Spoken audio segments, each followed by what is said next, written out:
nk'uko umugwi wari wabibashikirije namwe mukavyemeza mu mwaka igenekerezo rya 20 Kigarama 2021 n'uno munsi ijambo ni ryarindi ihonyabwoko ryarakorewe abarundi bo mu bwoko bw'abahutu b'i Burundi mu mwaka w'igihumbi kimwe amajana 1972 igihumbi kimwe amajana 1973. Kuri uyu munsi uri hejuru tuje kubereka ingene ako kabi kabishe gafise imizi kure kuva ku ntwaro z'imbere y'umuzo w'abanyamahanga, ariko cane cane vyarimonogoje ku ntwaro ya Repubulika ya mbere. Umugwi Severe urerekana wishimikije amatohoza wakoze kw'inzego zari zirongoye igihugu mu myaka igihumbi kimwe amajana 1960 igihumbi kimwe amajana 1970, ariko cane cane muri iyo myaka ibiri 1972 1973 arizo zataye igihugu mu manga.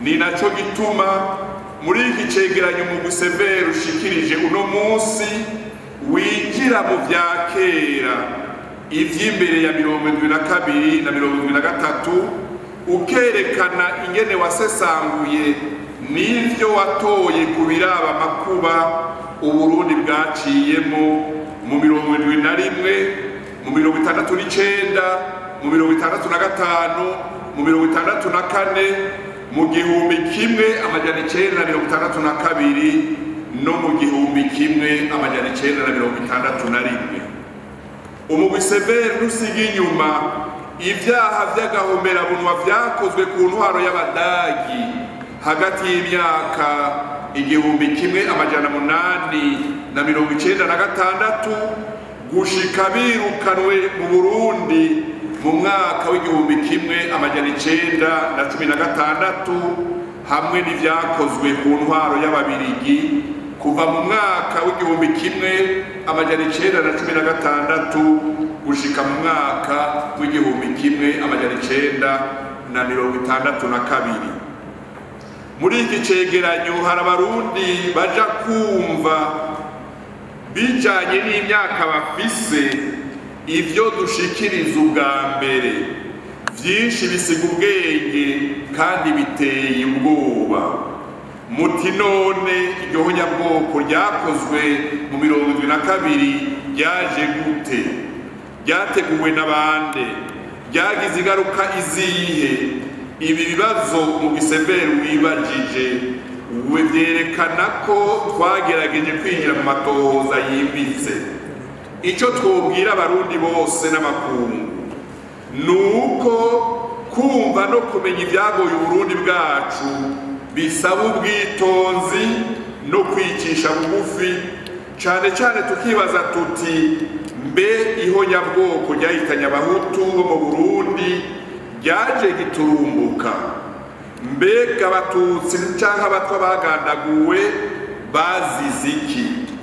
Nyeniteka umukuru w'inama nshingamateka, nyeniteka umukuru w'inama nkenguzamateka, banyakubahwa mwese mwatowe n'abanyagihugu imbere yo kubashikiriza ivyo umugwi Severe watohoje, twagira tubanze tubibutse ko muri iyo myaka iniheze kuva mu mwaka w'2018 gushika muri 2022 umugwi Severe wakoze imirimo watumwe, nayo ikaba iri mwibwirizwa nimero 1 agakwego ubusa 2022 ryo kuwa gatandatu Munyonyo 2018. Iryo bwirizwa niryo rishinga umugwi w'ugutohoza ukuri no kurwanisha abarundi, amabanga ushinzwe, abawugize, ingene utunganijwe n'ingene ukora. Ku vyerekeye amabanga, umugwi Severe wahawe ikiringo c'imyaka 4 giharugwa kuva abakomiseri barahiye, nabo bakaba barahiye kw'igenekerezo rya 3 Kigarama 2018.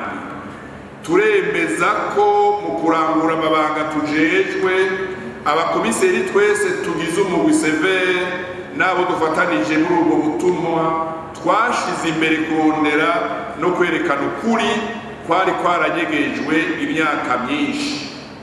Uko kuri ni umuti urura twese dutegereza kunywa kugira uburundi bwacu buronka amahoro. Uko kuri kuzozana ineza ku barundi bose, ntihagire umuntu n'umwe asubira gutinya ukuri, kuko ushaka gukira indwara arayirata. Nk'uko biri mu ibwirizwa rigenga umugwi severe mu gace kandi ka 6, abakomiseri n'abakozi b'uwo mugwi twakoze dusenyera ku mugozi umwe mu gutohoza no mu kwerekana aho ukuri kuri kuma bakomeye yo guhonyanga agateka kazina muntu n'amategeko mpuzamakungu yubahiriza ikiremwa muntu yakozwe mu Burundi kuva kuwa 26 Ruhuma 1885 gushika mu mwaka w'1973. Twabamenyesha rero yuko tumaze gutohoza bishimishije ku mabi yakozwe muri iyo myaka ya kera. Twaragerageje kunoganza ibiraba mabi yakozwe mu myaka ya 2022 na 2023. Turamaze kandi no kuza turasesangura bimwe bimwe ku mabi yakozwe mu yindi myaka, nk'ayo mu 1988, 1993 n'1995, aho bagiye baraduhamagara batoye ibinogo cane cane aho bari barubaka inyubako z'iterambere cyangwa uburaro bw'abantu basanzwe. Banyeriteka mwese mwatowe n'abanyagihugu, amatohoza yose mu bisevere wakoze yari afise intumbero zikurikira. Intumbero ya mbere, kwerekana neza amabi yakozwe yerekeye guhonyanga uburenganzira nyamukuru bw'abantu mu vyerekeye politike, mu vyabo, mu butunzi no mu mibano. Intumbero ya kabiri, kwerekana uruhara rw'ababikoze hamwe n'uruhara rw'inzego za leta, urw'amashirahamwe n'urw'imigwi y'abantu. Intumbero ya gatatu, kwerekana kamere k'ububisha bwatowe mu matohoza, inkomoko n'urugero bwashitseko ivyabaye muri kahise bifitaniye isano n'ubwo bubisha, uko ibintu byari byifashe muri ivyo bihe, ivyabitumye, uko ibihe byari bimeze, imvo zatumye hakorwa ububisha n'ivyo ababukoze bashaka gushikako. Intumbero ya kane ariyo ya nyuma, kwerekana hari ibinogo byatawemwo abantu benshi ikivunga no gufata ingingo zo gukingira havuye ibisigarira by'abantu tumaze gukura muri iryo bipfiro. Uno munsi uri hejuru turamutse tubereka kamere k'ubwo bubisha bwose bwo kuva ku muzo w'abakoroni gushika ku ihonyabwoko ryahitanye abahutu bo mu Burundi mu 2022, 2023, be n'ubundi bubisha bwakorewe abatutsi n'abatwa b'i Burundi muri ivyo bihe. Ivy'umugwi severe watohoje mu mwaka w'2021, umwaka uheze, kandi ugashikiriza abarundi n'amakungu, byaraye bishimangiwe n'iby'amatohoza uyu mugwi wakoze mu mwaka uheze mu ntara za Bubanza, Cibitoke, Bujumbura, Rutana, Ngozi, Kayanza, Ruyigi na Cankuzo, aho twahatoye amakuru mashasha hamwe amakuru yisa. Muri izo ntara tudondaguye rero hakorewe akabi kabishe hamwe usanga kisa, nko mu ntara ya Rutana cane muri komine Bukemba, nk'uko mwabikurikiye muri rya reresi, hari abavyeyi bategetswe kurya inyama z'abana babo bokejwe babakoza ibitoke by'ibisahira baje bikoreye.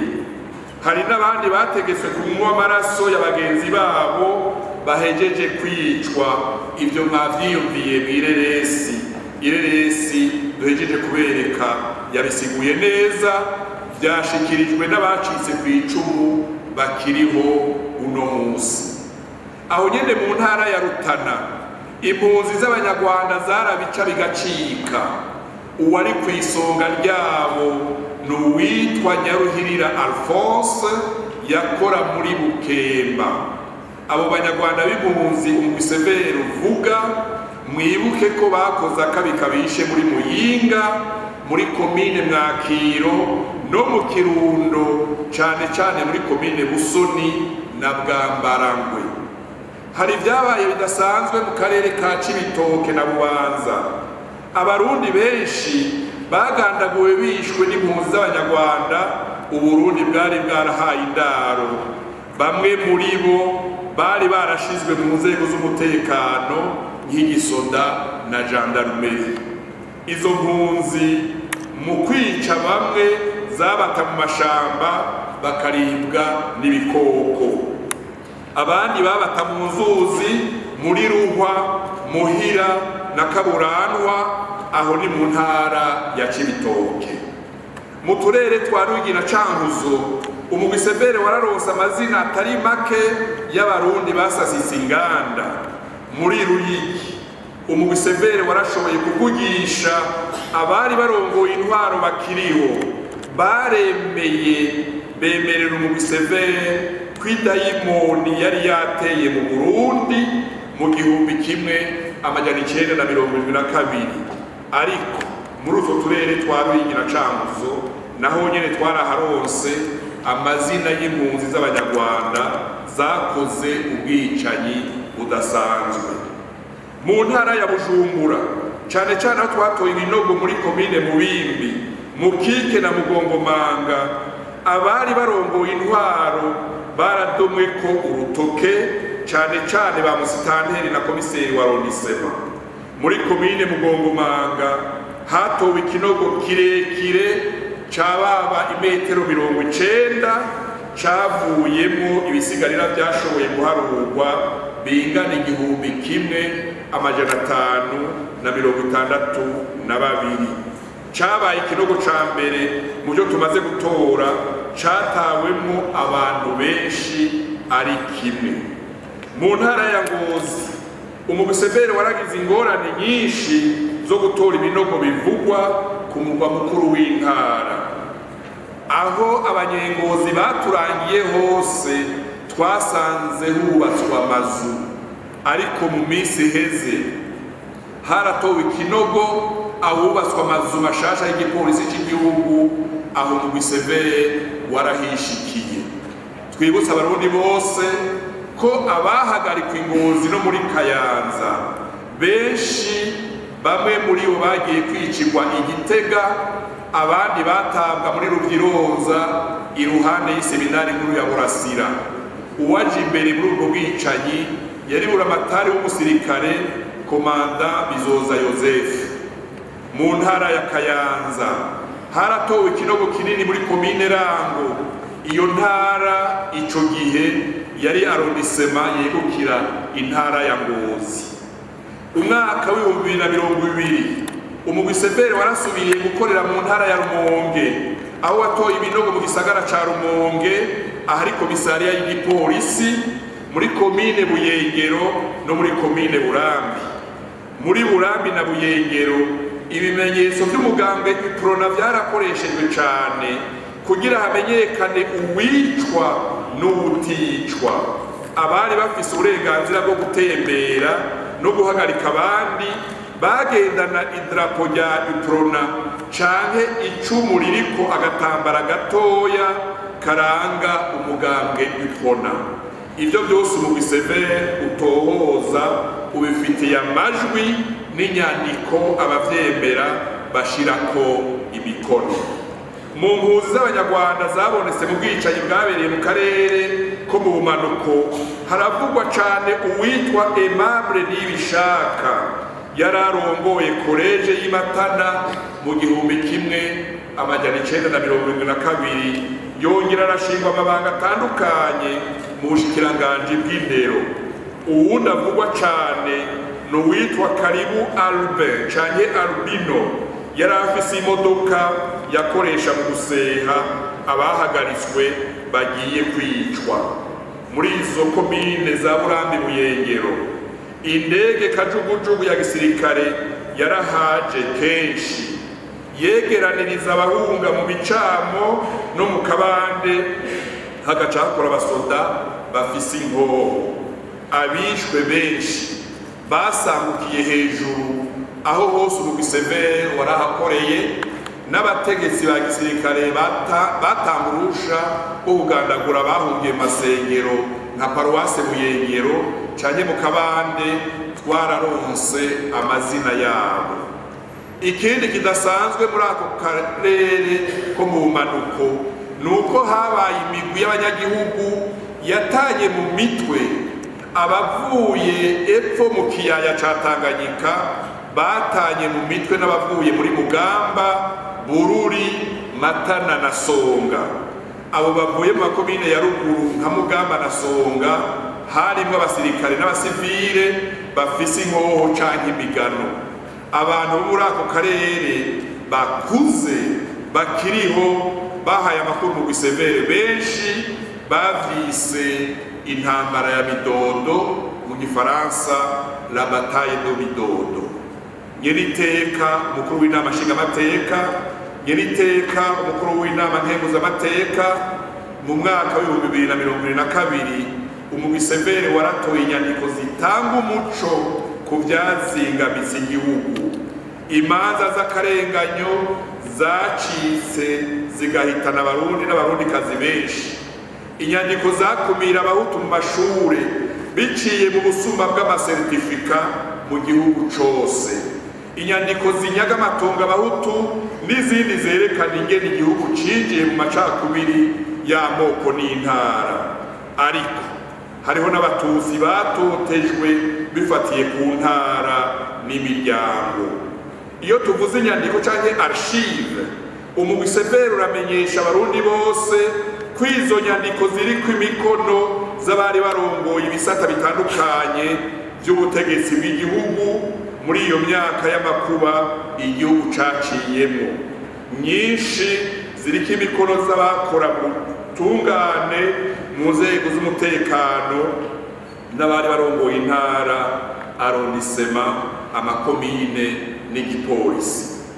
Mu vy'umugwi severe washoboye gushikako kandi harimwo amatohoza yimbitse yadufashije kumva no kumenya ibimenyetso vyateguyeho nyabwoko yo mu 2022-2023. Ayo matohoza umugwi severe wakoze yaratanze umuco udasanzwe ku macakubiri ya politike yabaye hagati y'abahima n'abatusi banyaruguru mu 2021, ku bwicanyi bwahitanye abahutu indiri mu 1969, mu 1965, abasendikaliste bo mu Kamenge bagandaguwe mu 1962, igandagurwa ryahitanye nyakubahwa umushikirangoma wa mbere Ngendandumwe Petero mu 1965, nyakubahwa Musenyeri Gihimbare Gabriel mu 1964, n'umuganwa Rudoviko Rwagasore mu 1961. Amatohoza twakoze umwaka uheze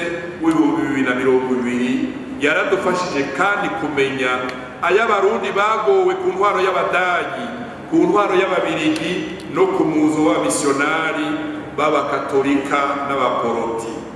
Amabi yose yabaye muri iyo myaka duhejeje kudondagura, umugwi severe warayise amazina wishimikije ibwirizwa riwugenga cane cane mu ngingo yaryo ya 6, kandi wihweje uburemere bw'ibi vyakozwe. Uko wagiye urakora, umugwi severe wagiye uributsa abarongoye igihugu ingene itunganwa neza ry'inzego z'igihugu ryokomezwa kugira amabi yashitse muri kahise ntazasubire kuba. Ivyo vyose vyakozwe mu ntumbero yo kubaka igihugu c'u Burundi bishingiye ku butungane na kirazira. umugwi severe uramaze kwegeranya inzandiko zitari nke zizofasha mu kwandika gushasha kahise ku Burundi n'ibikorwa by'abashakashatsi nk'uko bisabwa n'ibwirizwa. Umugwi severe warumvirije abantu benshi bagizwe n'abarundi bo mu bwoko bwose hamwe n'abanyamahanga, bose hamwe bamaze kuba abarundi n'abanyamahanga 1553 barimwo abagabo 1213 n'abagore 340 bo mu ntara zose z'Uburundi uko ari 18 uno musi. Hari n'abandi barundi twasanze mu gihugu ca Tanzania, mu Bubiligi, muri Kenya no muri Washington muri Leta Zunze Ubumwe za Amerika. Ingendo zo mu bihugu byo hanze zavuyemo amakuru adasanzwe.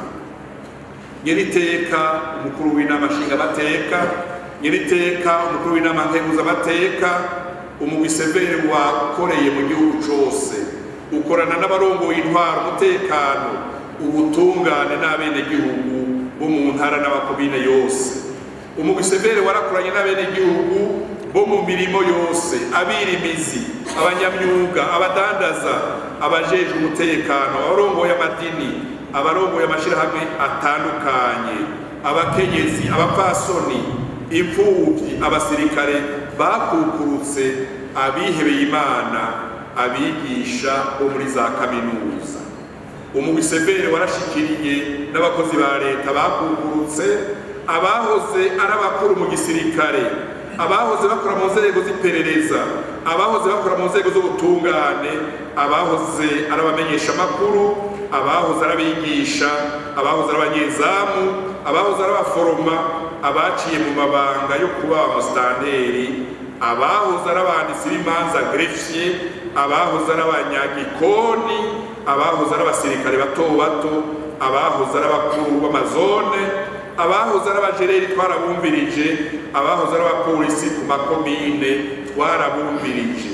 Abo mpejeje kudondagura bava mu bwoko bwose, harimo n'ababwira umugwi bati naje sinosezera isi ataco nterereye mu butumwa bwo gutohoza ukuri no kunwanisha abarundi.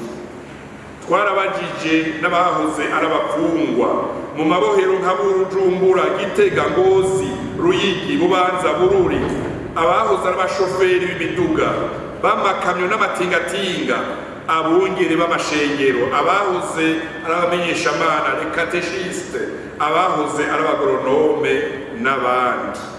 Umugwi severe waragize ubushakashatsi ku bijanye n'inzandiko ahatari hake n'ibindi bintu biranga kahise bifiswe n'inzego n'amashirahamwe vya leta, mbere n'abantu basanzwe baraduhaye bimwe mu byo bibikiye iwabo bishobora gufasha umugwi severe kumenya ukuri ku mabi yabaye mu gihugu muri rusange. Umugwi severe urashimishwa n'ingene wakoranye neza n'abarundi hamwe n'abanyamahanga baba mu Burundi, ariko rero umugwi severe urifuza gushikira ivyabona n'inzandiko bisigaye bitari ku butaka bw'Uburundi. Umugwi severe ugiye gusaba inzego z'igihugu uburyo bwo gushikira inzandiko ziri mu mahanga. Nyiriteka umukuru w'inama nshingamateka, nyiriteka umukuru w'inama nkenguzamateka, muri iyi myaka inirangiye umugwi severe niwashoboye gushiraho abawuserukira mu ntara nk'uko biri mu ibwirizwa. Ivyo bikaba vyatumwe n'amikoro make y'umugwi, naho uburyo bwo gukora butari bukwiye. Turashimira leta y'u Burundi, inama nshingamateka n'inama nkenguzamateka zamye zitwama hafi, zidushigikira, zituronsa uburyo bwo gukoresha. Icegeranyo tubashikirije rero uno musi kuba nshingamateka n'abakenguzamateka bari ngaha, mumenye ko kigizwe n'ibitabo 52, ibitabo 52 bigizwe n'impapuro 19,870. muri ivyo bitabo 52 harimo 6 vy'intimatima y'icegeranyo, 22 bigizwe n'ibitabo by'abasanamu, 22 birimo ibishinga ntahe vyatanzwe no kuvuga témoignage, kimwe kirimo zimwe mu nzandiko z'akahise zagomwe n'umugwi, hamwe rero n'igitabo kimwe kirimo impfunyapfunyo y'icegeranyo turiko turabashikiriza abashinga amateka, abakeguza amateka bose turazi ko bakironse. Turabashikirije kandi ireresi yerekana mu ncamake ivyo mu Severe waranguye muri iyo myaka 4 iheze. Mu kwandika ibitabo 52 abakomiseri n'abakozi bo muri Severe baritanze. Uyu ni umwanya mwiza wo gushimira umugwi muto wari ushinzwe kwegeranya no kwandika ku munsi ivyo Severe yatohoje mu gihugu cose. Turashimiye abakomiseri n'abakozi bose bafashe gutosora ivyo bitabo 52. Nyeriteka umukuru w'inamashinga amateka, nyeriteka umukuru w'inamankeguza amateka, muti none muri iyo myaka 4 mwashize kuki? Iruhande yuko umugwi watohoje ukongera ugashika mu kwemeza ko habaye ubunyabwoko byakorewe abahutu mu Burundi mu 2022, uremeza kandi ko hakozwe ibyaha by'agahomerabunwa crime contre l'humanité bikorerwa kiremwa muntu, bikaba byakorewe abahutu mu Burundi bwose, abatutsi baba mu nkengera z'ikiyaga Tanganyika, Makamba na Vugizo mu kiringo c'iminsi 3 kuva ku mugoroba w'igenekerezo rya 29 ndamukiza mu 1972. Ivyo vyaha vyarakorewe kandi abatwa mu ntara za Muramvya na Mwaro. Nk'uko twabivuze mu kanya gaheze, iryo honyabwoko ryakozwe mu 2022 ntiryakorotse nk'ima y'imvura. Mu matohozo mu Severe washitseko ako kabi kabishe kari karateguwe kuva kera, karashigwa mu ngiro, mbere na bene kugakora naco batagize kugira abanyegeze canke ngo bagahakane. Uyu munsi rero byinshi biriko biraja ahabona. Banyene cubahiro mwese, kugira abarundi dutegere neza ingene iryo honyabwoko ryakozwe, umugwi Severe waciye uja gusesangura muri kahise k'impita kivi ku Burundi kugira ngo umenye imvo n'imvano y'ingene ryateguwe. Mu matohozo umugwi Severe washitseko wasanze umuzo w'abanyaburaya aribo wazanye ivy'amacakubiri ashingiye ku moko, nk'uko mwavyiboneye mw'ireresi duhejeje kubereka. Ingoma y'u Burundi yaratewe n'Abadagi hamwe n'Ababirigi, inganda ziratikira. Ihohoterwa ry'agateka kazina muntu rica ririmonogoza, kuko haciye hatambura ibikorwa vy'akavunamafyigo, ikori ry'umutwe, ikimoko n'ibindi. Ayo mabi yatumye abagabo batari bake batabaromuka barahunga igihugu. Umugwi Severe warasesanguye bikwiye n'ibindi vyaha vyakorewe abarundi ku ntwaro y'abakoroni, haba ku ntwaro y'Abadagi yo kuva mu mwaka w'1896 gushika mu mwaka w'1916, no ku ntwaro y'Ababirigi kuva mu mwaka w'1916 gushika mu 1962. Izo ntwaro z'abakoroni umugwi Severe uzagiriza ivyaha bitari munsi ya 12 ari vyo vyibi. Icambere, kuvogera igihugu cacu c'u Burundi no kugishira mu mananiza y'ubukoroni. Ica kabiri, gutikiza inganda. Ica gatatu, gusahura ubutunzi bw'igihugu. Ica kane, gusambura no gutitura iteka ry'abavyeyi gushika naho bakubitirwa imbere y'abana bari gusa. Ica gatanu, gukumira abagabo mu ntwaro y'igihugu bagashinga amabanga bamwe mu rwaruka rwa Sindabibazwa n'Imurakimazi. Ica gatandatu, kuba ibimuto mbi y'abenegihugu bashika naho bicana bitana abahutu abatutsi n'abatwa. Ikindwi, gutesha agaciro abanyamabanga kandi aribo bari bashigikiye intwaro ya cami mu Burundi gushika naho abarundi bateshwa bagata ubuhinga n'ubumenyi bari bagezeko. Icumunani, gutesha agaciro umwami kandi ariwe yari shingiro ry'ingoma y'u Burundi. Icicenda, kunebagura iteka n'akaranga vy'u Burundi.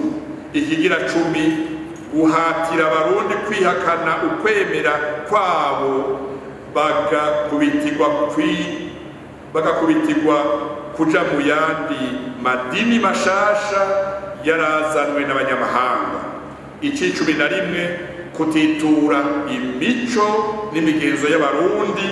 Icumi na kabiri, kwangisha abarundi igihugu cabo c'amavukiro gushika naho haboneka ababafasha mu kugisambura. Icumi na gatatu, arico ca nyuma, gukumira abarundi mu ndinganizo y'ivy'intwaro n'ubutunzi.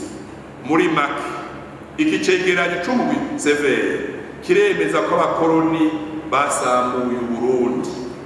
Abarundi bamaze gushirwa mu migwi ishingiye ku moko, haciye hajaho itegeko ryo kuwa 21 Myandagaro 1925 ryatewe k'igikumu n'umwami w'Ububirigi Leopoldo wa kabiri.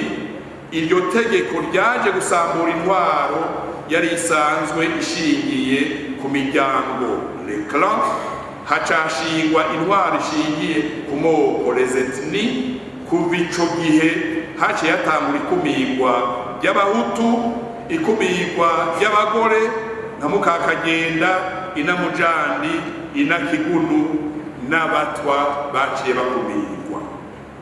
Uwo mugambi wo gucanishamwo abarundi washizwe mu ngiro n'umubirigi yitwa Pierre canke Petero Rickmans. Umugwi severe warasesanguye usanga amabi yakozwe muri ico gihe yarashegeshe yongera arasesereza abarundi, ari naho hahavuye hahaguruka intwari ziragwana kugira zikure ku Burundi intwaro z'abanyamahanga. Izo ntwari zikwiye kumenyekana no gusonerwa, nazo nk'uburorero ni nkizi: abadasigana ba Mwezi Gisabo aribo ntwaramiheto z'umwami bagwanije abadagi hagati y'umwaka w'1896 n'1903. Abatware Bikari na Rumonge, abatware bo mu Rumonge bagandaguwe n'abadagi babaziza ko bishe abamisionari bari baje kubatera mu mwaka w'1902. Bihome, umunyamuramvya yiguze umwami Mwezi Gisabo ngo ntagwe mu minwe y'abadagi. Ivyo vyabaye mu mwaka w'1903. Hariho Runyota Kanyarufunzo yagwanije abakoroni b'ababirigi hamwe n'abatware b'abomekerano. Intambara zatanguriye ibibara muri komine Mutumba, arabagwanya kugeza ku Ruvubu mu ntara ya Karusi hari mu 1922. Hariho umukenyezi na Mujandi Mucacuzi yagwanije intwaro y'abakoroni b'ababirigi hamwe n'abatware b'abomekerano. Ivyo vyabaye mu ntara ya Cibitoke, cane cane muri Bukinanyana, Butara na Bubanza hitwa Zina, hari mu mwaka w'1934. Uwitwa Rubengebenge yamiriye kure intwaro y'ababirigi mu 1921 mu micungararo y'Ikanyinya mu ntara ya Kirundo. Hariho Inamuvyeyi Nyavyinshi nawe yagandaguriwe mu Rugari muri Muyinga mu 1938, ahogwa ko ariko arahabuza agateka k'abarundi mu gihe hariko hubakwa isengero katolika yo mu Rugari. Nitwibagira uwitwa Pascal Pauda mu mwaka w'1944 yahamagariye abarundi bo mu bumanuko bushira ubuseruko ku rubego rwa Rutana na Ruyigi kwikurako intwaro y'abazungu. Hariho n'abandi barundi benshi bitanze mu myaka itandukanye kugira Uburundi bubeho. Benshi bose berimaze kumenya banditswe muri iki cegeranyo kigizwe n'ibitabo 52. Nyeniteka umukuru w'inama nshingamateka, nyeniteka umukuru w'inama nkenguzamateka, abarundi bubu n'abazovuka babimenyere yuko abadagi, ababirigi n'abamisiyonari bafitiye umwenda uhambaye mu Burundi, igihugu cacu. Umwenda wa mbere, abakoroni batwishiye igihugu cacu c'Uburundi mu tubibamwo umugira w'amacakubiri watekije inganda. Umwenda wa kabiri, abakoroni bomekereye abarundi ku bwoko batahorana, bakundwa kaza bumwe, bituma biswe intabwa, bicuza gushika naho bamwe batangura ivyo kwihutura. Akarorero n'abajiji benshi bari begereye ubwami n'abatware batonye ibwami barihutuye, ari naho uno munsi musanga mu miryango imwe harimo abahutu n'abatutsi, bigatangaza abatazi iyo byaturutse. Umwenda wa gatatu, abakoroni bicishije inzara abarundi mu kubategeka kubaha ku buntu ibyo barimye canke boroye.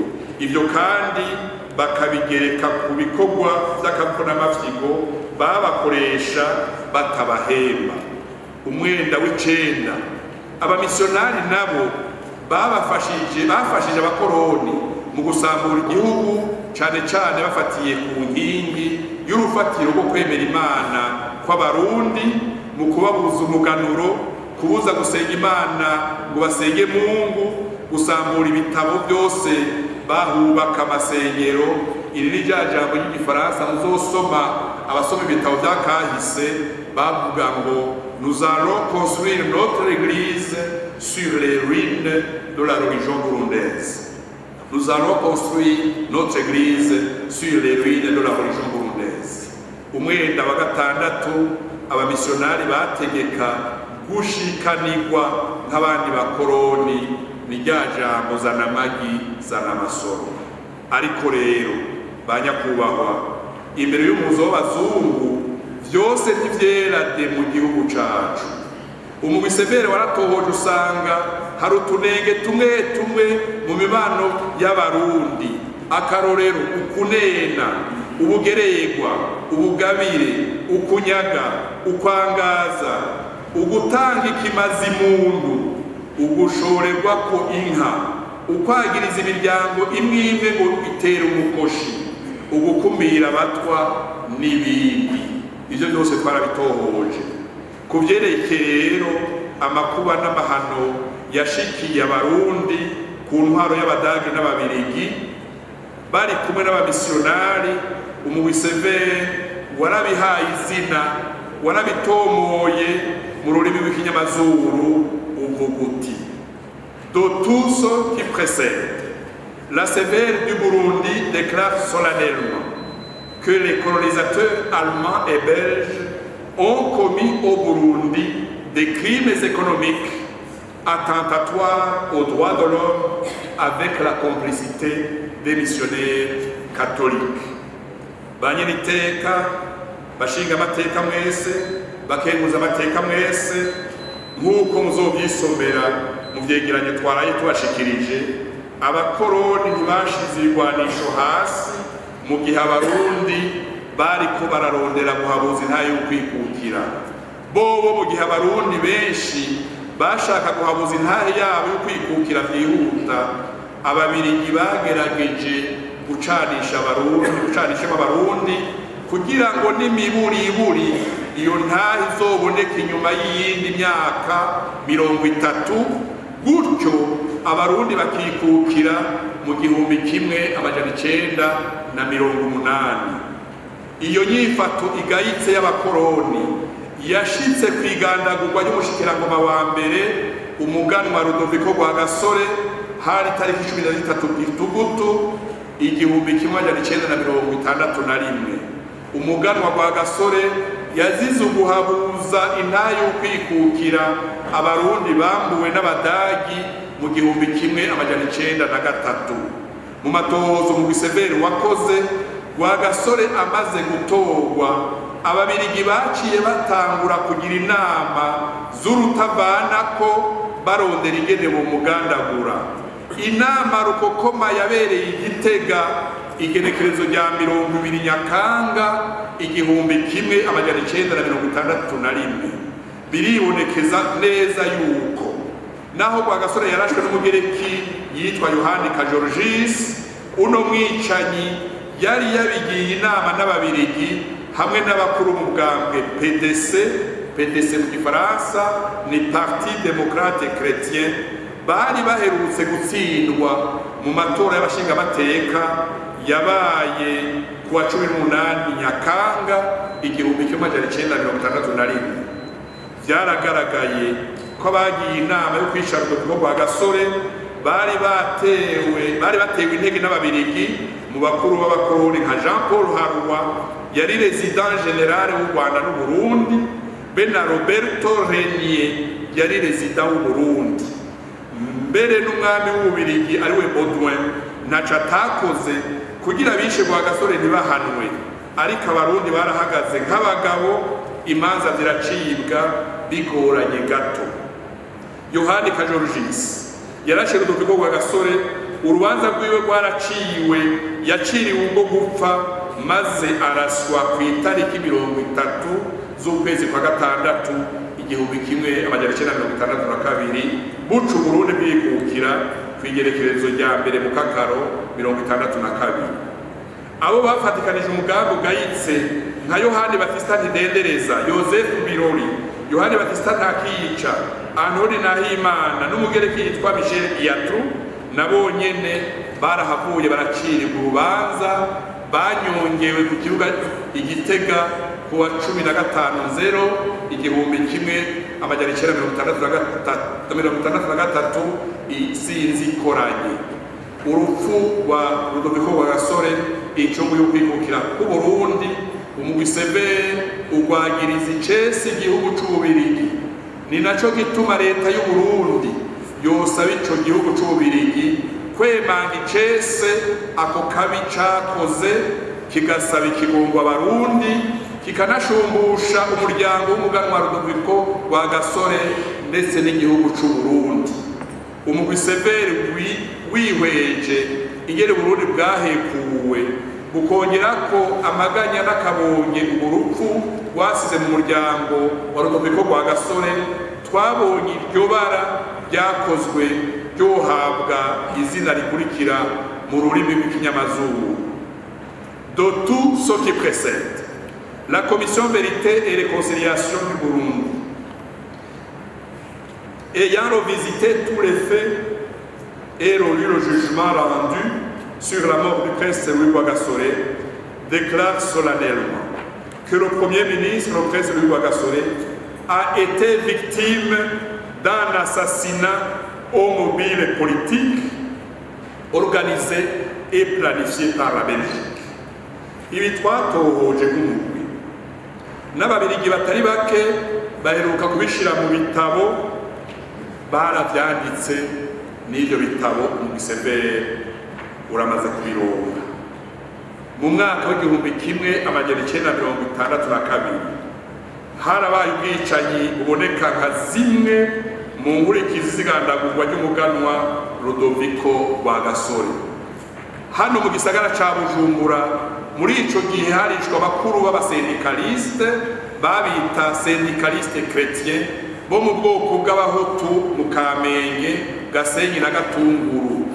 Bamwe muri bo ni nabo bari barongoye umugambwe PP, Parti du Peuple, bakaba bahagaritswe bongera bicwa n'abari barongoye umuhari witwa JNR mu rurimi rw'igifaransa ni Jeunesse Nationaliste Rwagasore. Abagandaguwe bishwe ubagashinyaguro, barasizikarizwa ubuzima gushika naho bamwe muri bo bahambwa babona.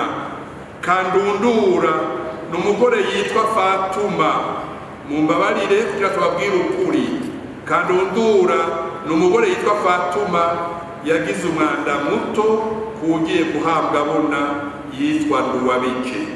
uwo Fatuma twararose n'izina ryiwe ry'ikirundi turarifise uno munsi.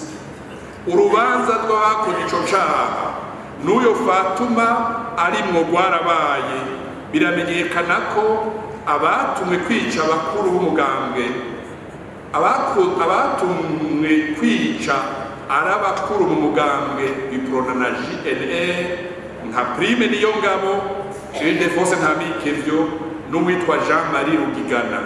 Urwo rubanza naho rwaciwe ntirwigeze ruja mu ngiro.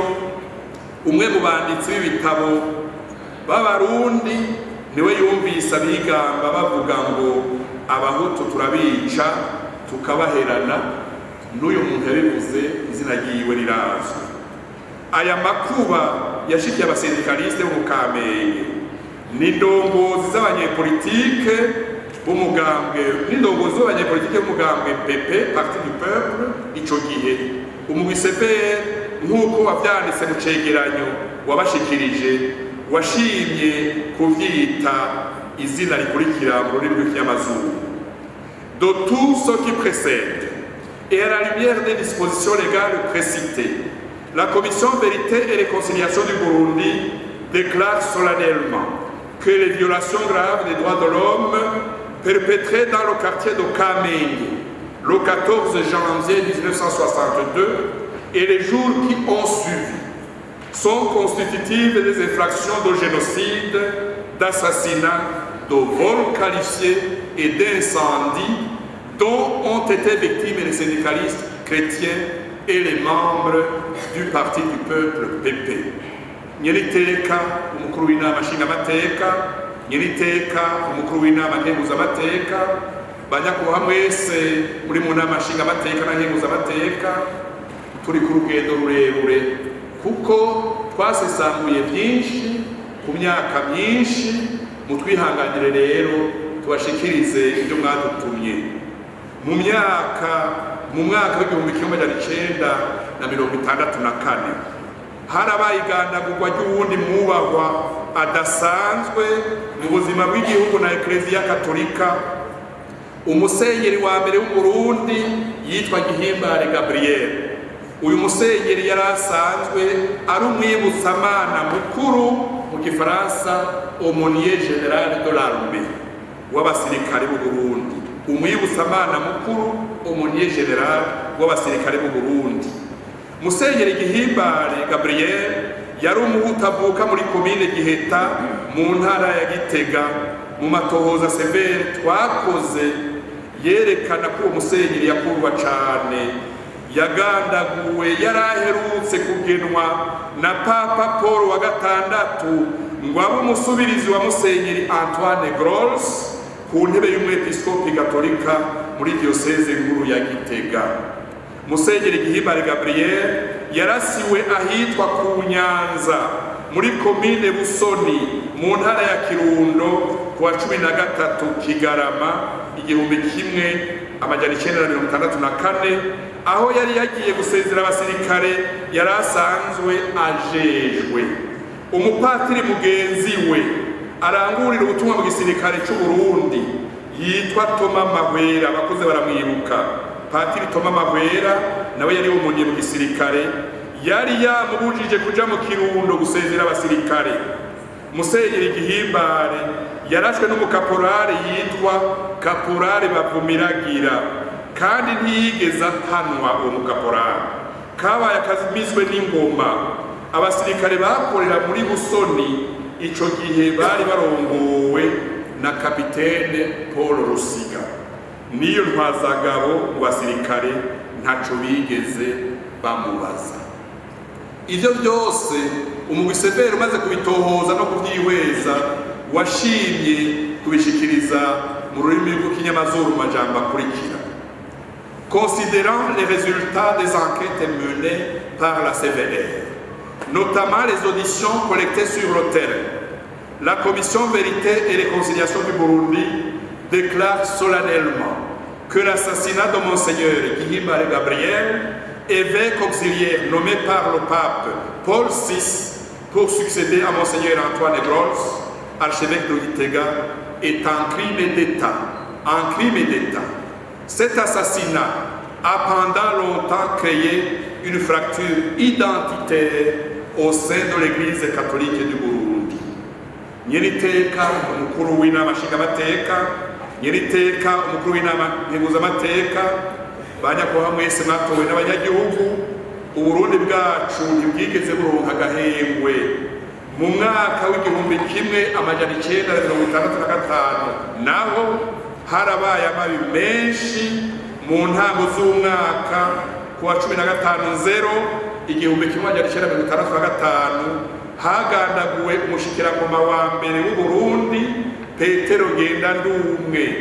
Yari incabwenge y'umuhutu, akaba ari mu bahakuje intahe y'ukwikukira ari hamwe n'umuganwa Rudoviko Rwagasore.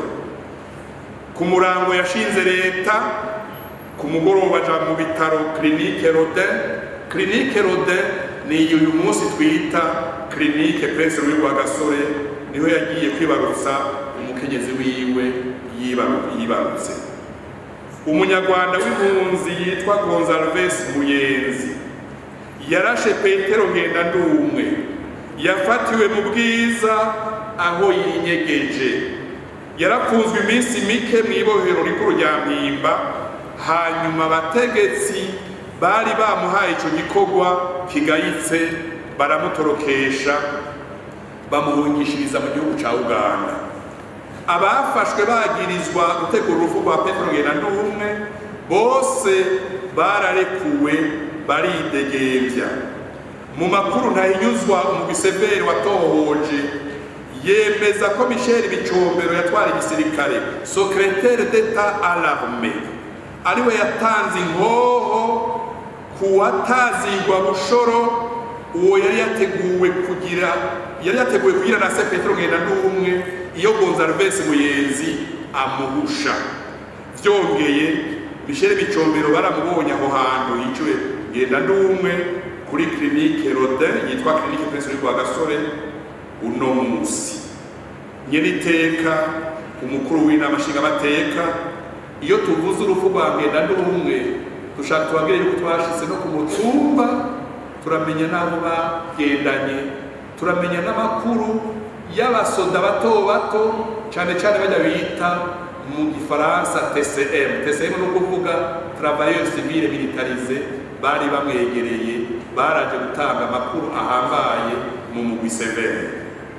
Muri uwo mwaka nyene w'igihumbi kimwe amajana 1965 abasirikare barimwe abahutu n'abatutsi barongowe na kapiteni Michel Bicombero yatwara igisirikare hamwe na komanda Antoine Serukwavu yatwara ikijandarume, barateguye bari hamwe bongera baragerageza gutembagaza intwaro ya Cambi mw'ijoro ry'uwa 19 rishira uwa 20 Gitugutu igihumbi kimwe amajana 1965.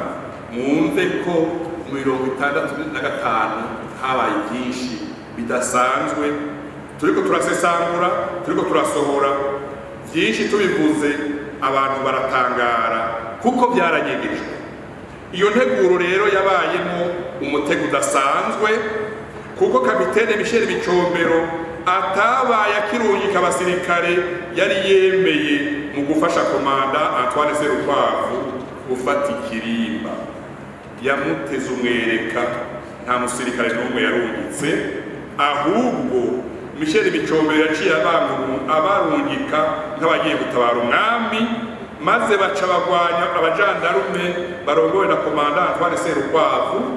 Muri uwo mugambi wo gutembagaza ubutegetsi, umushikirangoma wa mbere Bihare Paul yararashwe aranakomereka ku bitugu. Aha rero muhakurikire kuko hari kuri komeye y'ubuzima bw'igihugu, y'ubuzima bwa politiki. Umwami Mwamusabagira Icenge yaciye ahungishwa aciye muri Kongo Kinshasa, hanyuma umushikirangoma wa mbere Bihare Paul yungururizwa kwivuza mu mahanga. Umunyamabanga wa leta yarajejwe abajandarume komanda Antoine Serukwavu yaciye ahunga igihugu aciye mu Kirundo. Kapitene Michel Bicombero yarajejwe abasirikare, ari nawe yahenze komanda Antoine Serukwavu, acafatikanya na Artemus Bananiye yari umunyamabanga wa leta ajejwe ubutungane mu gufata abahutu bari abakuru mu nama nshingamateka, mu nama nkenguzamateka, mu gisirikare, mu kijandarume, mu ntwaro yo hagati n'ahandi. Abafashwe bose baraciriwe imanza z'igihutihuti baca baricwa badahawe n'amahirwe yo kunguruza izo baciriwe. Irengukishwa n'isasa ry'izo manza vyamara umwanya urume rumara, barafatwa bakajana imbere y'abacamanza gisirikare, aho nyene hakaba hari umupatiri abiregesha, bagacibwa ubwo gupfa, bagaca bajanwa kuraswa. Muri abo bakuru bagandaguwe baturuka mu bwoko bw'abahutu gusa, harimo umukuru w'inama nkenguzamateka Joseph Bamina, icegera ciwe ca mbere Ignace Ndimanya, icegera ciwe ca kabiri Sylvestre Karigami. Mu nama nshingamateka barafashe bongera baragandagura umukuru w'inama nshingamateka Emile Bucumi, icegera ciwe ca mbere Paul Mirerekano, n'icegera ciwe ca kabiri Patrice Mayondo. Muri uko kwezi kwa Gitugutu mu 1965, nk'inkurikizi y'iryo gandagurwa ry'indongozi z'abahutu, haciye hakurikira urundi rwimo mu ntara ya Muramvya. Uwitwa Matiyasi Nzobaza, ashangashiwe n'ivyari bihejeje kuba, yaciye ahimiriza abahutu bamuyoboka, maze baha umuriro ingo z'abatutsi i Bugarama n'i Busangana. Abatutsi batari bake barishwe, abandi bahungira mu kibira. Abasirikare ngo baze gutabara nabo bashikira gufata no kwica abahutu bose bikeka ko bisha abatutsi. Ivyabaye i Muramvya vyinshi twarabitohoje nk'umugwi, kandi twaronse inkuru zifashe, kuko twavugishije ababuze ababo kandi bashikana canke barenze imyaka 70. Ubu bwicanyi bwahekuye Burundi, umushikirangoma wa mbere Petero Ngendandumwe umugwi severe ubitomorera abarundi mu majambo akurikira: de tout ce qui précède, au regard des dispositions pertinentes tant du droit international que du droit interne, en tenant compte du contexte fortement marqué par les dissensions de nature tant politique qu'ethnique, et en considérant les enquêtes menées, la Commission Vérité et Réconciliation déclare solennellement que la mort du Premier ministre Pierre Ngendandumwe constitue un assassinat immobile ethnico-politique. La CVR considère que l'assassinat de Pierre Ngendandumwe a créé une cassure et une méfiance exacerbée entre les élites de la composante ethnique Hutu et les élites de la composante ethnique Tutsi. La Commission Vérité et Réconciliation du Burundi considère en outre qu'il s'agit d'une violation grave des normes juridiques burundaises d'alors et des normes du droit international des droits de l'homme, qui peut être qualifié de crime contre l'humanité, si l'on considère la série des crimes qui ont été commis avant et après l'assassinat de Pierre Ngendandumwe, en ne le prenant pas comme un cas isolé, c'est-à-dire l'assassinat des syndicalistes Bahutu Kamenge en janvier 62, l'assassinat de Monseigneur Ihimbare Gabriel en décembre 64 et l'assassinat des leaders politiques et militaires en octobre 1965.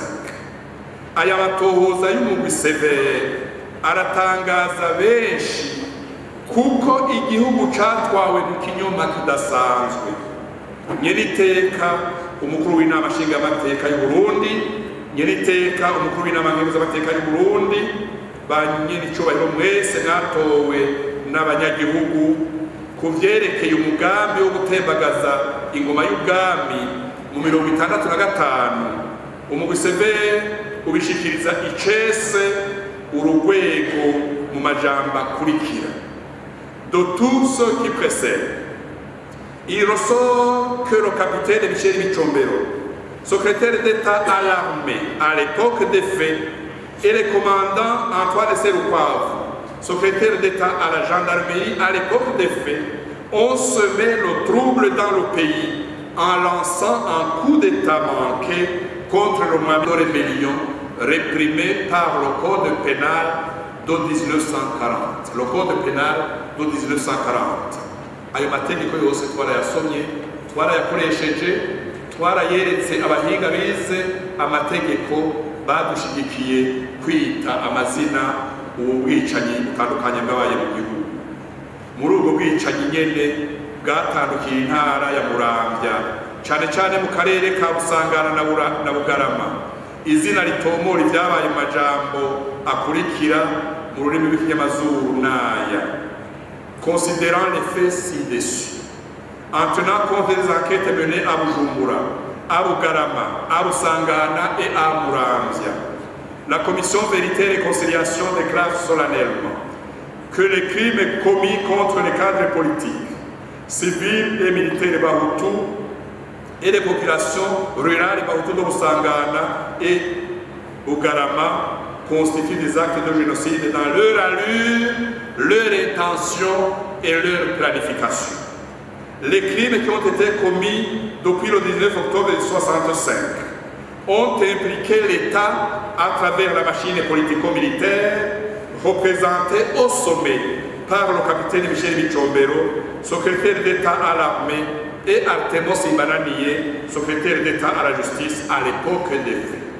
En outre, les assassinats perpétrés contre les populations Batutsi dans les localités de Busangana et de Bugarama, les incendies de leurs maisons ainsi que le pillage de leurs biens sont constitutifs de crimes contre l'humanité.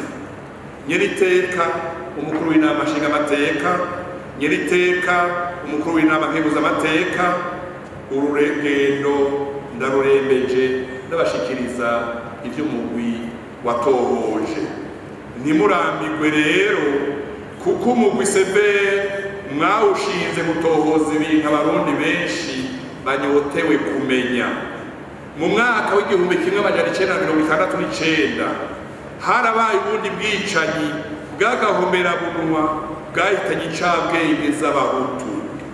Mu gihumbi kimwe amajana 1969 abahutu batari bake baragiriwe irementanya, barafatwa, barafungwa, barajanwa imbere y'intahe, bagirizwa ko bafise umugambi wo gutembagaza intwaro ya Perezida Michel Micombero.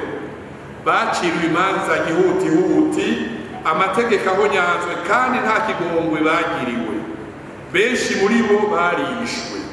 Muri bo harimo intwazagabo mu gisirikare bari kumwe na Michel Micombero mu mashuri ya gisirikare mu Bubiligi. Bari baherutse gutahuka mu Burundi bahejeje amashuri yabo. Abo ni nka komanda Karorero Karori, kapitene Katariho Nikodemu na kapitene Mathias Bazayuwundi. Abo bose barishwe na bagenzi babo. Muri uyu mwaka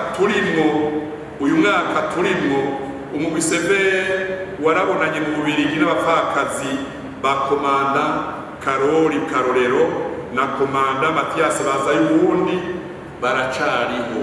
baracariho baciye bahungiye mu Bubiligi.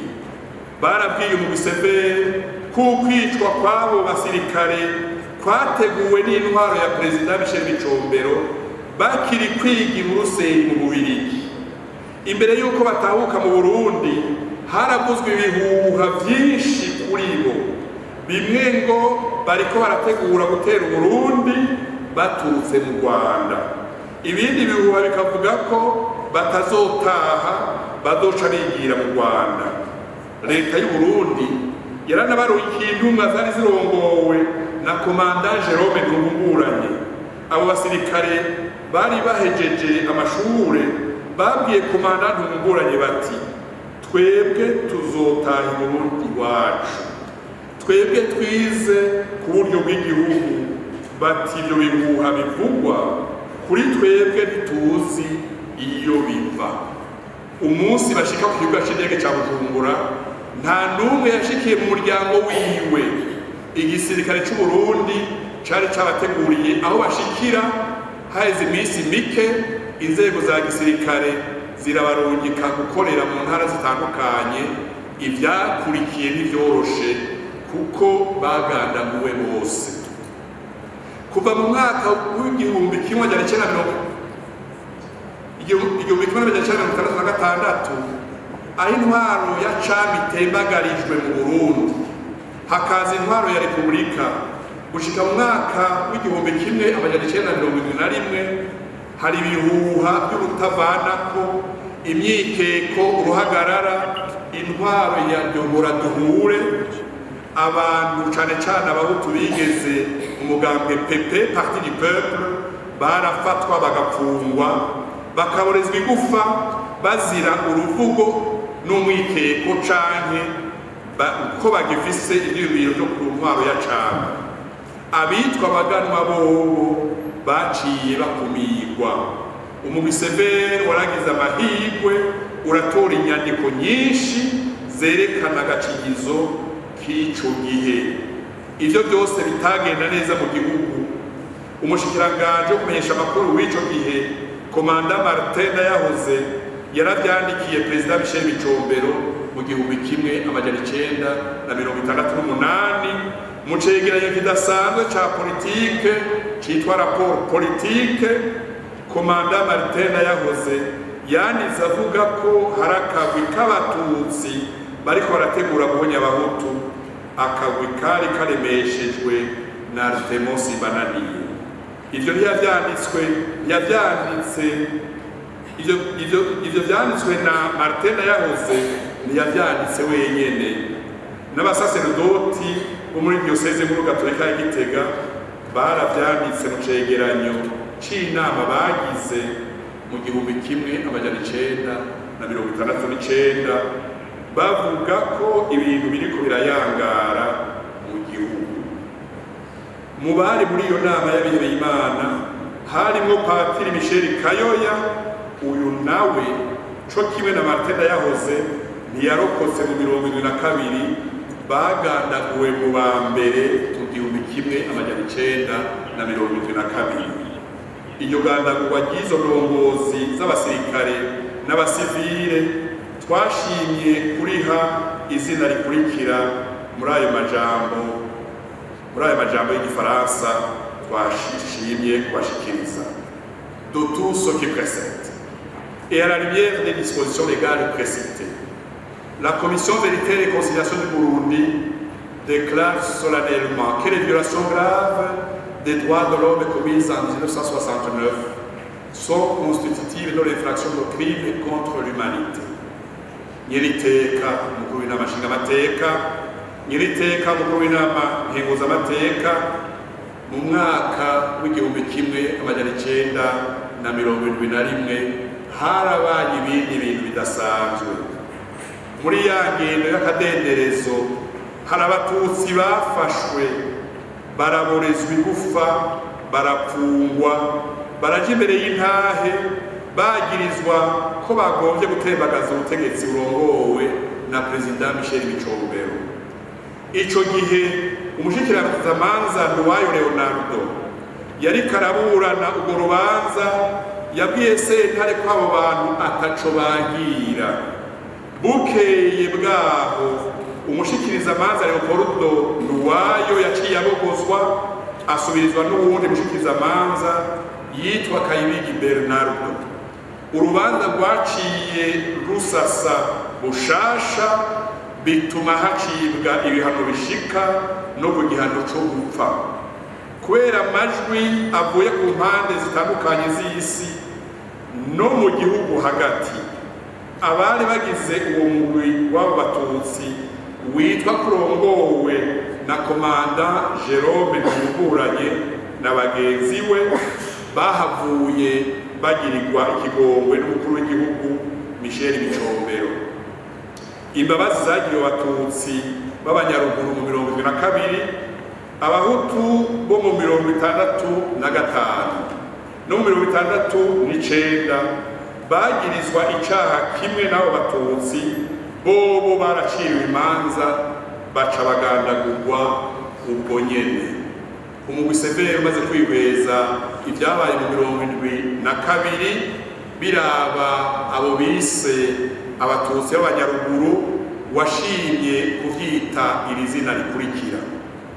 De tout ce qui précède, en considérant les péripéties de son double procès de 1971 et les mesures de clémence prises par le président Michel Micombero, la Commission Vérité et Réconciliation du Burundi déclare solennellement que les faits commis en 1971 contre les présumés putschistes sont constitutifs de violations suivantes. Violation du droit à la liberté, arrestation et détentions arbitraires, imputation dommageable, torture, traitement inhumain et dégradant, dénonciation calomnieuse, injures et violation des règles de procédure pour certains condamnés. Le double procès contre les présumés putschistes de 1971 a par ailleurs renforcé le fossé entre les composantes sociales du Burundi, à savoir les Bahutu et les Batutsi d'une part, et d'une autre part, entre les Batutsi Banyaruguru et les Bahima. À partir de ce procès, d'une allure politique dangereuse pour la nation, la justice burundaise a été manipulée et vue différemment par les différents citoyens burundais.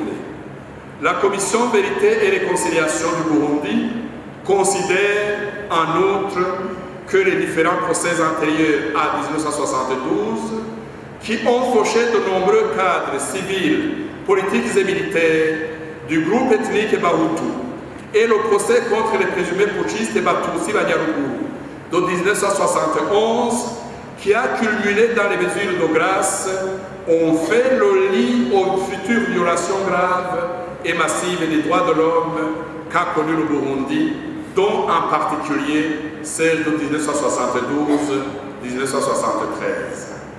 Nyeniteka umukuru w'inama nshingamateka, nyeniteka umukuru w'inama nkenguzamateka, kuva mu mwaka uheze umugwi Severe waragerageje kurondera ukuri ku rupfu rw'uwahoze ari umwami Ntare wa gatanu yakuwe ku ngoma na kapitene Michel Micombero hari mu 1966. Amatohoza umugwi Severe umaze gukora yashitse kuri ibi bikurikira. Icambere, Ntare wa gatanu yahezwe na Michel Micombero ngo akure se umwami Mwambutsa Bangiricenge, yongera afute n'ibwirizwa shingiro muri Mukakaro 1966. Ica kabiri, ntibwakeye na kabiri amaze kubikora kapitene Micombero nawe yaciye amutembagaza aca nafuta intwaro ya cami mu Burundi yari imaze imyaka 400. Ica gatatu, umwami Mwambutsa Bangiricenge yaciye aguma berabera inyuma y'u Burundi bwamwibarutse. Ica gatanu, kapitene Michel Micombero ntiyashizwe, yaciye aja inama na Idi Amin Dada umukuru w'igihugu ca Uganda kugira ngo batahukane hakoze ububeshi bwinshi Ntare wa gatanu hari kuwa 30 Ntwarante 1972. Ica gatandatu, Ntare wa gatanu yapfuye guhonyoza ikirenge mu Burundi. Imyiyerekano yo kumutyoza n'amajambo y'intangamarara ku radio y'igihugu bica biratangura ngo yashaka gutera Burundi afadikanije n'abacangero. Karori Ndizeye yaciye ajanwa utaragamye gufungirwa icamaso mu gikoni c'icahoze ari Kirimba ca se wiwe Mwambutsa Igitega. Ikindwi, kuwa 29 Mukiza 2022 akurwa muri ca gikoni ajanwa kwicirwa mu ikambi komando y'Igitega yatwagwa na komanda Siruhije Jerome. Karori Ndizeye yarashwe n'icegera c'umukuru w'iyo kambi kapitene Ntabiraho Onesphore, abenshi Igitega batazira rwabisazi. Icumunani, bukeye leta y'u Burundi ikitangaza ko Ndizeye Karori yapfiriye mu gitero yararongoye.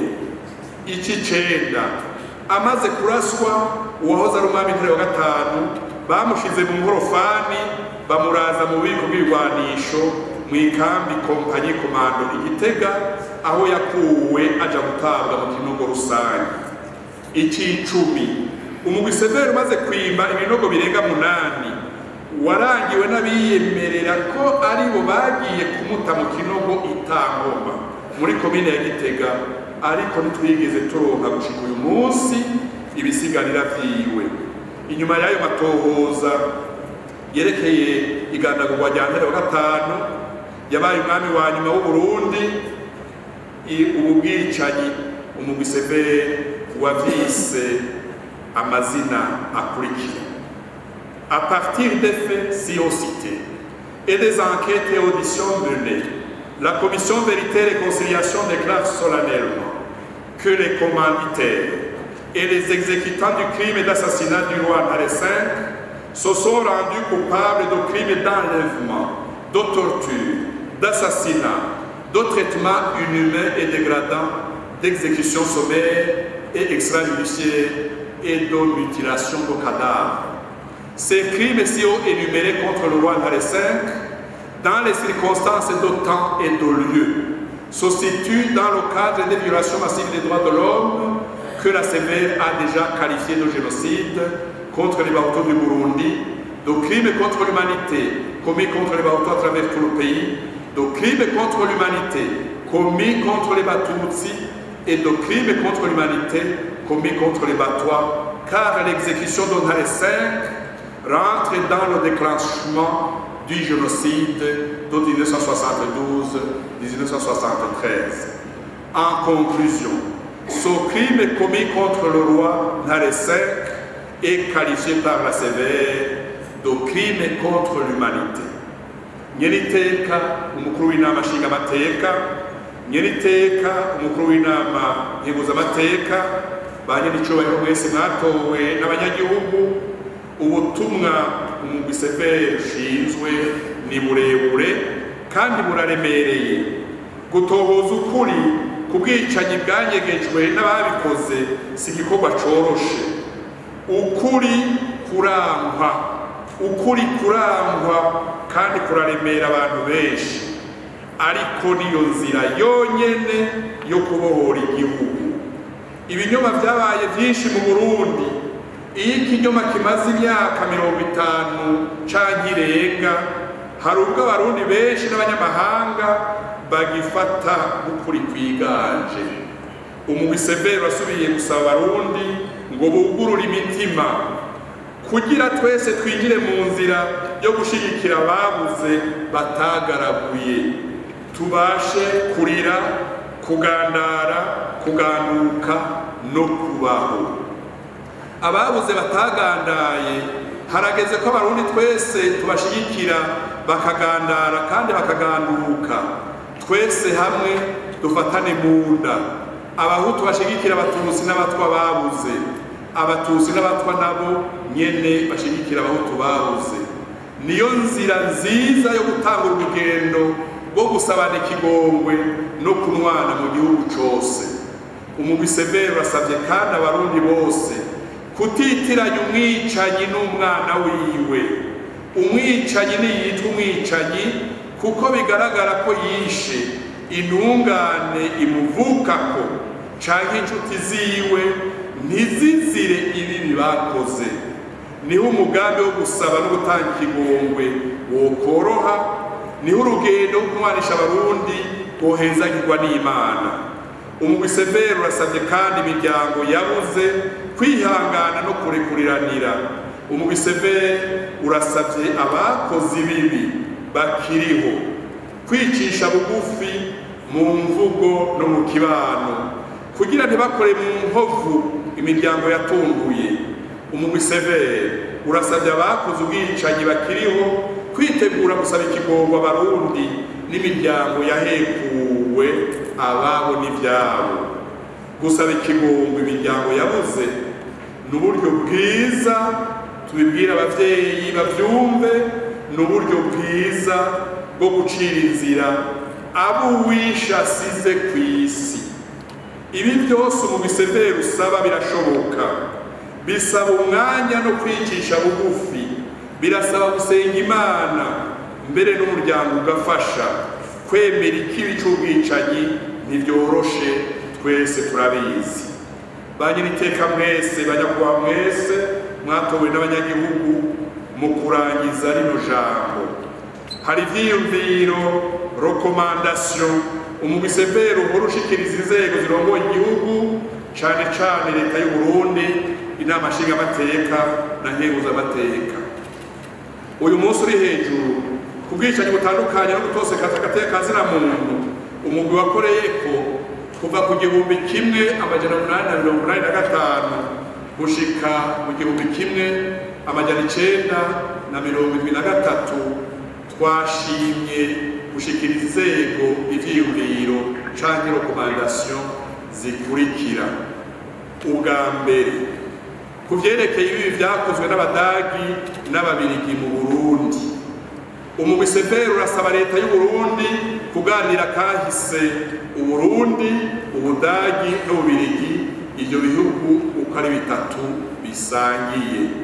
Umugwi severe urasaba ibihugu vy'Ubudagi n'Ububirigi kwemera no kwemanga inkurikizi mbi zose zavyawe n'amategeko yabo yacinyije igihugu c'u Burundi akabiba amacakubiri.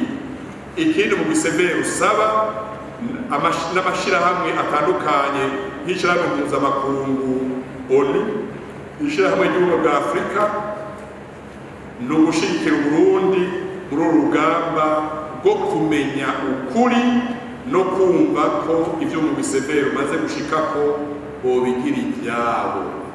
Ubwa kabiri, ku vyerekeye igandagurwa y'umushikirangoma wa mbere Rudoviko Rwagasore, umugwi severe usaba leta kuganira na leta y'Ububirigi kugira iterere mu gushumbusha igihugu n'umuryango wa Rwagasore babuze intwari idasanzwe mu buzima bw'igihugu.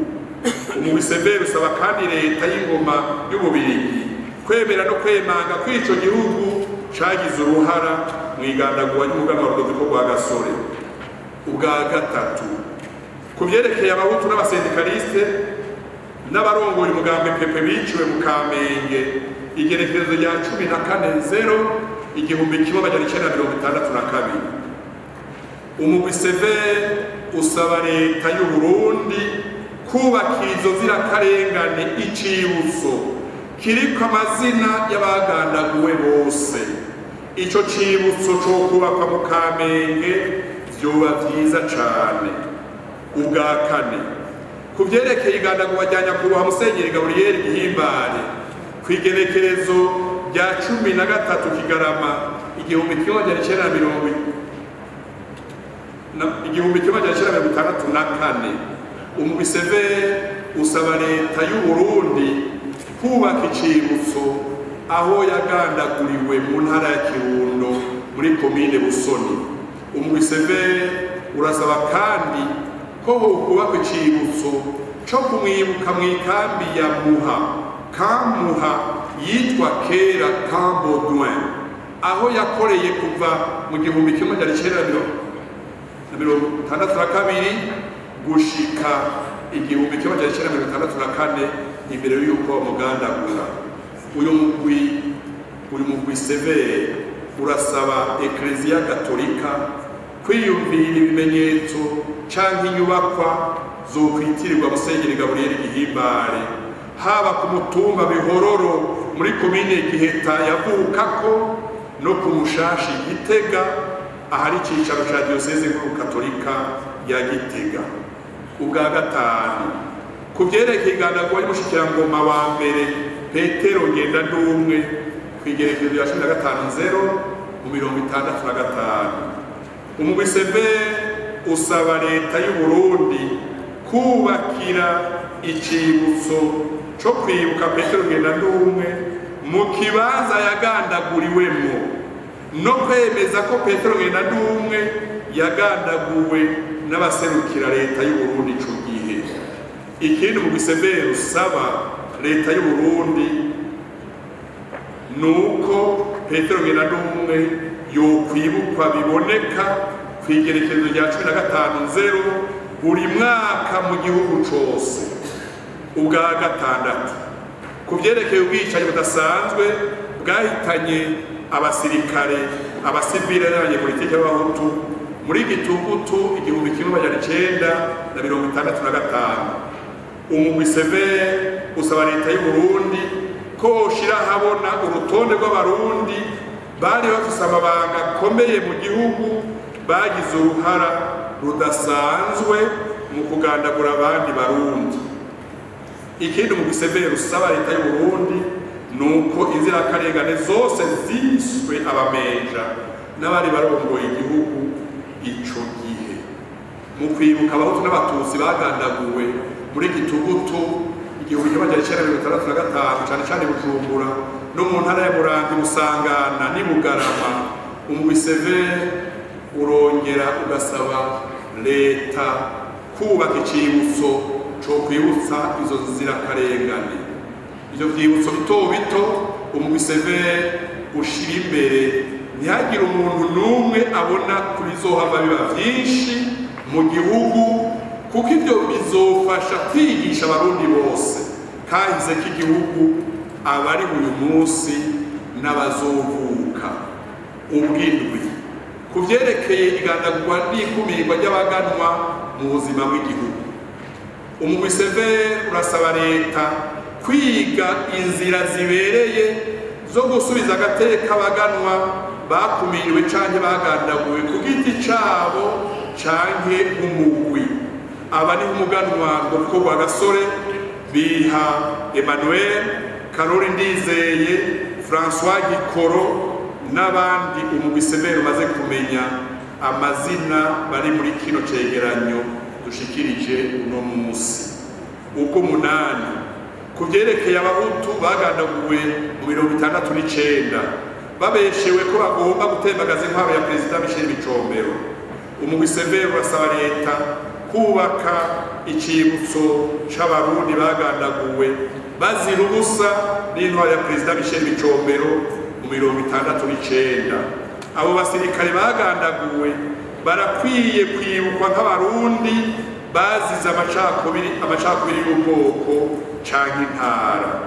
Ubw'icenda ku vyerekeye imanza zabaye mu 71 zahatswe kwaka ubuzima abatutsi b'abanyaruguru bagirizwa ko bashatse kuhirika ubutegetsi bwa Perezida Michel Micombero.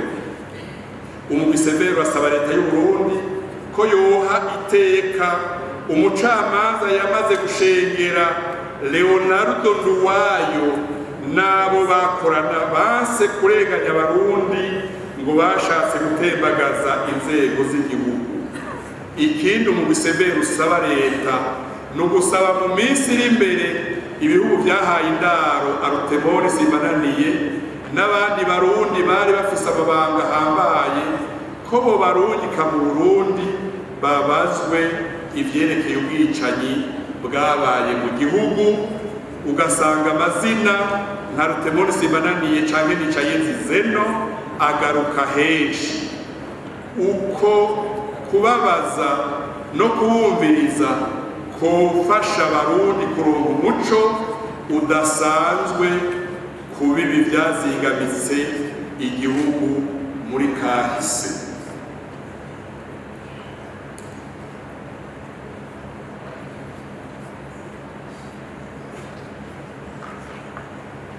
Urabona ko ni ku rugendo nkenera inguvu kugira ngo ntiraheze agasigaye.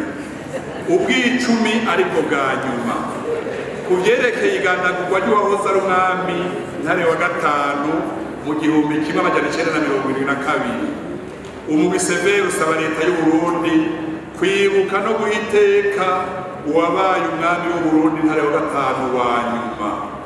Urubanza rwabaye igenekerezo rya 28 Ndamukiza 2023 rwafuse za manza zo mu 72. Izo manza zarungitse abarundi batandukanye mu gihugu cose mu binogo, abandi batabwa mu mashamba. Urwo rubanza rwabaye uno mwaka itariki 28 Ndamukiza. N'urubanza ruhambaye rwabaye ingingo nziza kandi ihambaye ku miryango yabuze ababo bose bakitwa abamenja. Bise ko muri urwo rubanza izina ry'ubumenja ryaraye ribavuyeko. Ntare wa gatanu mu kugandagurwa yagirizwa ko yazanye abacangira gutembagaza intwaro ya Micombero.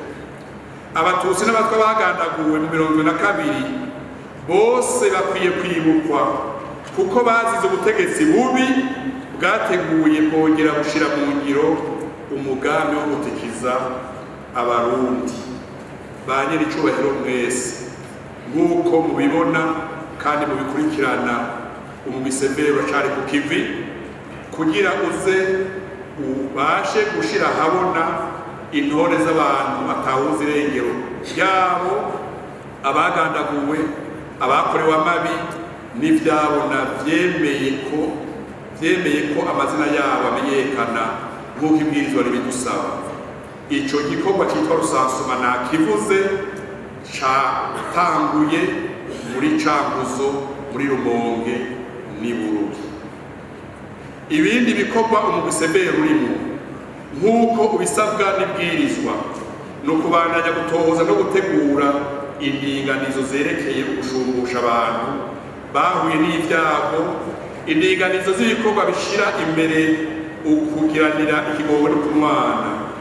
Umugwi Severe waratanguye kwiyumvira neza kugira uze ushikirize inzego zirongoye igihugu igenekerezo ry'umunsi abarundi bogenera kwibuka ku rwego rw'igihugu abahitanwe n'ububisha bwakozwe muri kahise. Nk'uko tubisabwa n'ibwirizwa rigenga umugwi Severe, turabandanya kandi gutohoza kugira tuze dushikirize ivyiyumviro bitomoye vyofatirwa kubaka ivyibutso bifise intumbero yo kumanisha abarundi. Nyeniteka umugwi Severe uriyemeje kandi kubandanya amatohoza ku yandi mabi yashikiye igihugu. Urwimo rwahekuye Burundi mu vy'abarundi bise ubwicanyi bwa Ntega na Marangara mu 1988. Ibitero vyitiriwe umuhari Paripehutu mu 1991. Igandagurwa ryanye n'icubahiro Perezida Melchior Ndadaye muri Gitugutu 1993. Intambara yo kugaruza umuheto demokrasi be n'ivyaha vyakozwe hagati y'umwaka w'1994 n'2008. Aha rero umugwi Severe washaka kubwira abarundi mu guheraheza ibi bikurikira. Icambere, amatohoza yerekeye ubwicanyi bwabaye muri kahise asaba ubwitonzi no kwimbika igikorwa co kurondera. Uburundi bwarakomeretse mwavyiboneye. Umugwi Severe uriko urapfukura igisebe canyegejwe kandi kitavuye. Ivyo umugwi Severe umaze kwereka abarundi biravuga kandi birivugira. Ubwa kabiri, mu mwaka w'2024 umwaka uza n'ivyashoboka tukaronka uburyo, umugwi Severe uzotangura gutohoza ku bwicanyi bwabaye mu 1988 ivy'abarundi bita ubwicanyi bwa Ntega na Marangara. Tuvuga tuti ubwicanyi bwa Ntega na Marangara kuko bwaratandukiye ayandi makomine atari muri Kirundo, atari muri Ngozi. Turamaze kuronka inkuru za mbere. Mu mwaka w'2025 amatohoza kuri Ntega na Marangara atagoranye, umugwi Severe wiyemeje gutangura amatohoza yerekeye ubwicanyi bwabaye mu 1991 hamwe n'amakuba yose yakurikiye igandagurwa rya nyir'icubahiro umukuru w'igihugu Ndadaye Melchior muri Gitugutu 1993. Ayo matohoza yose asaba ubwitonzi, kumviriza ababibonye, ababikoze bakiriho n'ababikorewe. Ayo matohoza adasanzwe asaba kwiga no gusesangura amabi yose yabaye mu bihe vy'ingwano yaciye ikurikira igandagurwa rya Perezida Melchior Ndadaye. Nk'uko namwe muvyibonera, amakuba yahekuye igihugu ni menshi. Ico twosaba abarundi bose nukumva kandi bakamenya kukuri ariko kuzokiza Uburundi. Ikindi gusaba Abarundi nukumva kandi bakamenya kw'abana b'abicanyi namaze kubivuga batohorwa na rimwe ibyo abavyeyi babo bakoze na kare. Abakora ayo marorerwa ntibabanza guhanuza abana babo canke abo bubakanye. Ica gatatu arico ca nyuma, umugwi severe wosaba Abarundi bose ukwihangana, kutohoza ivyanyegejwe imyaka 50, 60 canke irenga n'akazi kadasanzwe.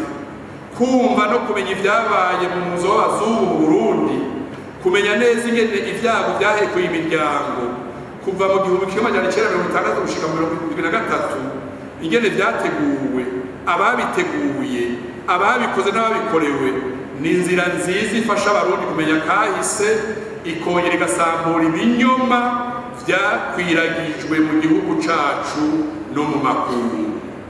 Turangiye dusubira gushimira Imana, dushimira inzego zirongoye igihugu cacu z'Uburundi, cane cane umukuru w'igihugu na leta arongoye, abagize inama nshingamateka na nkenguzamateka batwamye hafi, abene igihugu batwizigiye bakaduha amakuru, abarongoye intwaro, amashirahamwe, amashengero, abahinga bize kahise n'amategeko baterereye mu biseveri n'iyumviro bitomoye, abagize umugwi severe bitanze kugira umwimbu w'uyu munsi uboneke, tutibagiye abamenyesha amakuru bari hano bari badukurikirana badufashije kumenyesha ibikorwa biri kubera mu gihugu cose mu ntara zose. Turangije dusaba Abarundi bose cane cane abavyeyi ngo bigishe abana gukundana, gukunda igihugu no gukunda ukuri.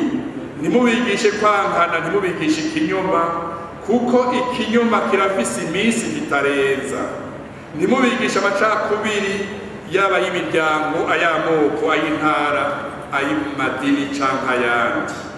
Uno munsi umugwi severe wagarutse ku butumwa n'imirimo ushinzwe, werekanye ibikorwa umaze kurangura, wavuze n'ivyo wimirije kurangura. Umugwi severe werekanye bimwe bitari bizwi, hari ivyavuzwe ukundi kuko abari babizi canke babikoze babinyegeje igihugu. Hari n'ibindi ndongozi z'igihugu canke abavyeyi batinye kubwira abanyagihugu canke abana babo kuko biteye ubwoba, isoni n'agahinda. Mwiboneye ingene igihugu cacu catwawe mu bubeshi bwinshi mu myaka 1960 n'imyaka ya 73 n'iyindi myaka yakurikiye.